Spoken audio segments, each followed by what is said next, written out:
So you might be wondering to yourself, will the illusion of cinema hold up a second time around?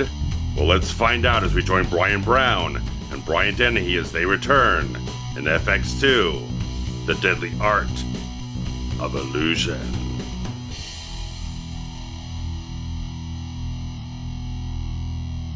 After 5 years, Raleigh Tyler has retired from movie special effects and is now designing sophisticated electronic toys for a living. However, when his girlfriend's NYPD detective ex-husband needs Raleigh to help out in an elaborate sting operation, the former FX man gets accidentally twisted up in a murderous conspiracy. With the ex-husband dead by an elusive hitman and internal affairs oddly prying into his family's life, Raleigh's video evidence of the crime makes him an imminent target. Yet even his inventive tricks aren't enough this time, as he calls up friend and retired cop Leo McCarthy in order to help him out. With hitmen gunning for them both, Leo and Raleigh have to untangle this web of corruption and turn the tables on the bad guys with Raleigh's fresh bag of tricks in order to stay alive. So the film of FX2 arrived in theaters about 5 years after the original film on May 10th of 1981, and produced and released again by Ryan Pictures, who basically were not in a very hot point in time in their career of producing films, despite the fact that they got out stuff like Silence of the Lambs and Dances with Wolves. Really was not enough in the terms of box office to pull them out of their financial straits. And after stuff like RoboCop 2, RoboCop 3 especially, did not perform very well and didn't go over well with critics, really kind of tainted the company completely. It went into bankruptcy and completely folded a couple years after this film was released. And the fact that they put in about $16 million into this film and only returned about $21 million at the box office also did not help matters at all. But the fact of the matter is, it's kind of interesting to look at the talent behind the film of FX2 here, because even though he had wonderful Robert Mandel in the first film, and he was very content just being involved with the first film and not having involvement when they were talking about a sequel and later a television series, he was very content to just be left at the first film and not return for anything else. So they get a director in terms of Richard Franklin here, who's from Australia. He learned at USC, University of Southern California, where George Lucas, John Carpenter, a whole bunch of really notable filmmakers went to in the 70s. And he also directed Psycho 2, which was very well received, with a screenplay written by Tom Holland, who ended up going on doing stuff like Fright Night and Child's Play, a lot of really good stuff as well. And on this film, the screenwriter is actually Bill Condon, who has a very peculiar filmography after this, because he ended up directing Candyman and Farewell to the Flesh. He was involved as either a writer or director on stuff like Chicago and Dreamgirls and the last two Twilight movies and a couple other little things here and there. So it's like, the guy's got some very high echelon type of stuff and some stuff that isn't quite as critically well received. It's a very interesting filmography to see. This guy went off and directed stuff like Dreamgirls, which was a highly acclaimed film, got Oscar attention. Chicago, he worked as a screenwriter on that. He also got a lot of acclaim with that. So it's like some stuff that just has a very weird dynamic in terms of stuff he worked on to have very different reactions on the quality of what he brought out to different things in his career.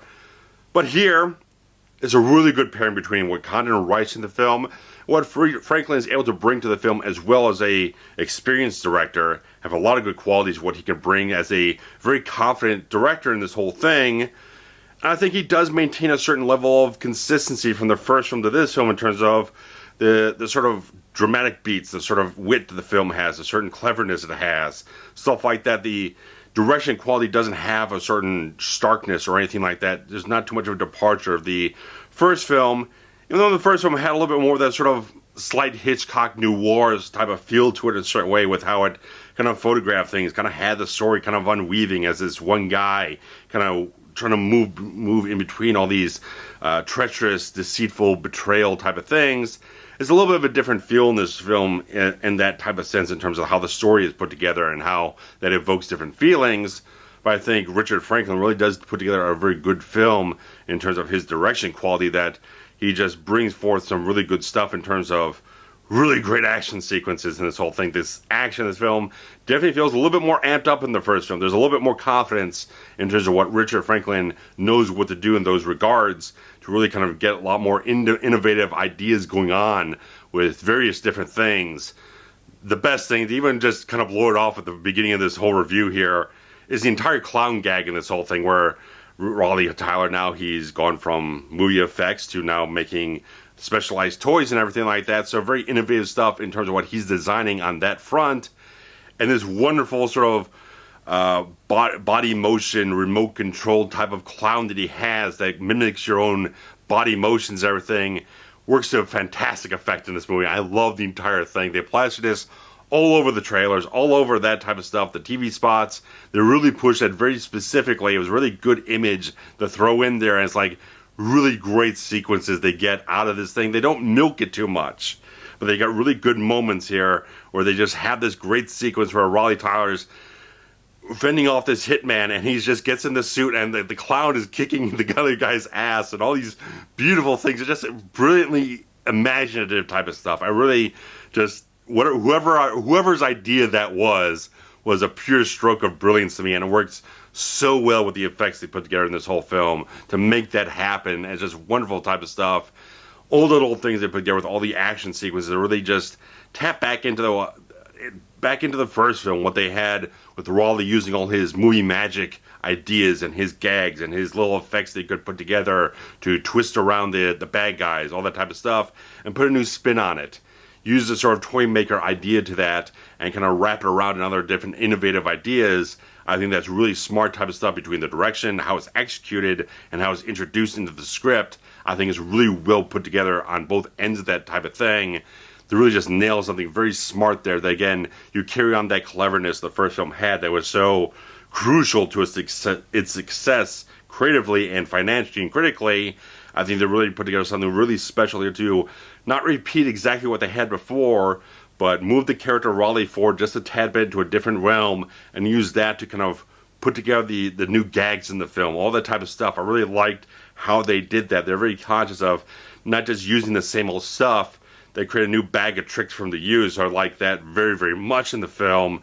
And you just have another really fantastic cast populating this film because, again, Bryan Brown back as Raleigh Tyler just means a whole hell of a lot in terms of the on-screen charismatic value the film just projects out to you because he's just a really good actor. He just really portrays the entire character so very well. And like 5 years later, it still feels very consistent between the writing, between different screenwriters from one film to the next, and just in terms of his performance here, just continues to have that energy, a certain quality about him that still maintains the innovative ingenuity about the character that you have when he's being hunted by the hitman and he's trying to come up with these different things to kind of get out of the situation and kind of move through the entire thing. It's very good to just maintain that element of it, and Brown just nails it so very well getting into the thick of that stuff. But I like the fact that he's in a brand new relationship with a woman portrayed by Rachel Ticotin, who had just come off of Total Recall, and having him involved with her son and all these different things really kind of create an overall bond to kind of link him into the story through the ex-husband who's an NYPD cop and get all this stuff going on. It's a very straightforward way to kind of link everything together very simply and very believably. And just like how Brown just connects with all his co-stars. He does great work in terms of chemistry with Rachel Ticotin. Good chemistry with Bryan Dennehy, who didn't get more than 2 scenes within the first film. This one's kind of nice that they get that aspect where they kind of work together a little bit more in conjunction with one another instead of having their own sort of parallel storylines converging towards the end of the film. They really have that great stuff going on where it's not as much like buddy type of stuff in terms of like funny, quippy type of stuff. I really like that they have a little bit more of an even level type of sort of dramatic feel to them in a certain way. They do have a few moments where it's a little humorous, but there's a lot of moments that really kind of hone into dramatic motivations and at certain points in time and stuff like that. So they've got a nice light energy between the two, and that kind of really makes it satisfying to see them together in this whole film and all that type of stuff. So Brown does great work in this whole film, and Bryan Dennehy is just an outstanding actor, like I mentioned in the first review. And it's like, I kind of like, again, how they kind of almost do the same thing they did in the first film in a certain way in terms of his introduction, because they kind of tease him a little bit at the beginning of the film.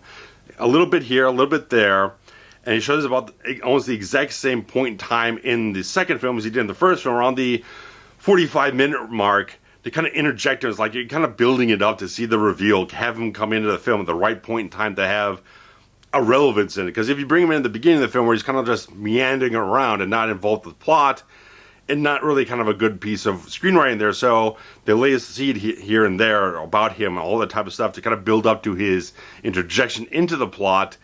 And I just like that. I like the idea of that. You get that little thing going. And so once Dennehy, as Leo McCarthy, gets involved with the story, it starts moving forward in different directions. Stuff like that. He starts prying into different things and bringing his own perspective as a cop and an investigator, and now a PI as well, to kind of move forward and kind of deconstruct the little things that are going on in the film. Use his perceptiveness to kind of move the elements into the right places to understand what's going on. So I like it. Again, he maintains, again, a really good sense of subtlety in his performance. All these little things kind of put the little pieces together. All the little pieces of observation kind of come together in certain points of time, especially at the end of the film, where he's kind of figured things out ahead of when anyone else is kind of aware that he's kind of figured certain things out. There's certain things that happen. They're kind of double turns and kind of backstabbing type of stuff that he kind of sees coming. I like that so much. I like how he just puts it together and kind of lets things kind of string along to see where the end game is for these things. I like that. It's a very good type of element that they don't telegraph it much in the film. A little moment here, a little moment there, but it doesn't kind of rear itself until it really has to. So I like how that's handled in terms of direction, in terms of screenwriting, in terms of acting. It's very good type of stuff in that regard. And again, Dennehy and Brown just work off so very well together. I like what they bring to the screen. They've got energy, they got charisma, they got all these endearing qualities to themselves. And I really like so goddamn much they brought back the character of Velez from the first film, the computer technician at the NYPD, that she was having a little bit of thing between him and her in that film, between McCarthy and Velez, and they bring her back, and it's just, I like how they do that, just like they got really good chemistry together. I really like the little beats they have, this whole thing, when they kind of sparring back and forth, like, oh, you were supposed to call me 2 years ago for a date, stuff like that, and the little callback to the trip to Jamaica in the first film, stuff like that. It's like, it's really good. It's really good continuity in that regard. So you bring this one character who is, flippantly, you might not remember too damn much, but I like the fact that they bring her back and she has a connection to Leo and all these different things, and use her in a similar fashion, but build upon the relationship towards an end that just really kicked me in a certain way. And it was very effective what they did to the culmination of her character in the film. It was a very well executed type of thing. And you also got the actress of Joanna Gleason portraying the district attorney in this whole thing, who was actually a daughter of old game show host Monty Hall. She does a really good job too. It's kind of a nice thing that she's also kind of charming and endearing, kind of sweet a little bit on Leo, but you kind of see something in their character. She seems like there's another shoe that's going to drop about her character at some point in time. So it's a little bit of the type of thing that's like there's something else with this character that kind of has to hitch at some point in time in the progression of the film, where it just seems like everything Leo's coming to her with just seems a little too easy to kind of be that much of a convenience for the story. So I like that that's paid off, and so much of the film does pay off. I like the fact that you have these little moments that just kind of build and kind of move forward and kind of pay off. All the little elements are very smart again. It's like, again, the first film was so very smart, and they continue to maintain a certain cleverness about the story here. I like the fact that you have little twists and turns here and there. They kind of turn the perspective of the story and certain characters in different directions here. So it's like, I like that element of it. And like, there's so many other good cast members. You got Kevin J. O'Connor, who would be in a lot of Stephen Sommers movies after this, such as Deep Rising, The Mummy, Van Helsing, stuff like that. So all these little things come together. Such a really good cast, really solid supporting actors, different things like that. They're just kind of add into the story and add into the turns the film takes. It all comes together very well. I think it's really well constructed in terms of cast and the characters as well. So I think it all puts together and fits together really nicely. Even if, like I said, the character of Liz kind of has a little bit of thing that you just kind of nagging back your head, is like, something else has got to happen with this character. There's the one thing that feels maybe telegraphed in a certain way. Just my prying analytical mind is like, there's got to be something more with this character coming up at some point in time, but they pay it off so extremely well. Just like, I was very satisfied despite that. It really worked very well for what they did and how they turned everything back around upon itself. It's just that type of film, just like it measured up to the first film in that regard, that it maintains an intelligence with how it's telling its story and having those little elements that kind of move forward and just have those satisfying payoffs as the film goes on. But moving on to the musical score in this film, provided by Lalo Schifrin, who had done a lot of the Dirty Harry movies. He worked on the original Mission Impossible television series and a bunch of other credits that are not hugely notable and stuff like that, but he was a consistently working composer. And in the early 90s, there was very much, for some reason, some very strong push towards like smooth jazz music. I don't know where this came from. I don't know if it was like Kenny G or who the fuck made this popular at the time. But it doesn't really work as well as the first film did with Bill Conti's wonderful score, where none of his themes are brought over into this film. But it's still a good score in terms of just bringing energy to the film and kind of giving a punchiness to the sound of it. But I still really like Bill Conti's score a whole lot more. It just feels, again, one, more traditional, and two, it brings much more of a particular identity with the themes that he put together for the film. I just feel like it's much more timeless than this one is. This one feels very much like early 90s, that kind of punchy, kind of smooth, kind of jazzy feel to it in a certain place, where it has all these different elements that are just very much seen in a lot of television shows at the time. Even the eventual FX TV series, which ran for 2 seasons, had a very similar type of sound to its main theme that doesn't hold up over time either. But regardless, it does serve the film fairly well in terms of just action beats, stuff like that. It really moves the film forward in certain ways. And just in terms of just generally the story of the film, it's good, even if it does feel like there's not as much snappiness to the film. There's not as much just forward energy as much as the first film did. This one does still have an energy, but it's not as much as the first film had, because the first film just had a lot of great intercutting storylines and different things kind of constantly moving forward in the film between what the bad guys were doing, what Leo was trying to figure out, what Wally was trying to weave himself around in terms of escaping things, kind of turning things on their head, stuff like that. So it doesn't have that much of that in this film, but it's still a very satisfying story and all that type of stuff. The narrative builds up and moves forward. I think once it gets the payoffs, it pays off extremely well. So even if as the film goes along, it's not as energetic, doesn't have as much momentum as the first film had, it has satisfying elements to it. Again, the cast is really solid. I just like how, again, the action sequences come together, just all the stuff you have when Raleigh's just in his zone and creating those moments and just creating the distractions, all these little tricks that he puts together, just so absolutely satisfying for what you had in the first episode. Builds on it, keeps it fresh, keeps it original, and just keeps building it up, and it's very, very fun. It's still a fun movie. It still holds up very well. Even if, like I said, the score's a little bit dated, everything else holds up well. The look of the film, from the cinematography, looks very, very well. The editing is very nicely done. The direction, again, is very confident and smart and stuff like that. So I think it holds up. I think it's a good sequel. It's not as good as the first film, but it still holds up very strongly towards it. It's not a big fall off from the first one to this one. And like I said, a few years after this, they put together a 2-season television series, which never really saw it. Kind of tried watching a little bit of it, but again, it feels a little bit dated for its time, a little bit more kind of a lower budget, maybe like a syndicated type of television show they did, but they actually did cast another Australian actor in the lead of Raleigh Tyler there, and he actually had Carrie-Anne Moss, who no one would know really until The Matrix several years later, as a supporting cast member in the series. So you can get it on DVD. Both seasons are readily available on Amazon right now. You can go grab it off of that right away and check it out for yourselves if you're interested, but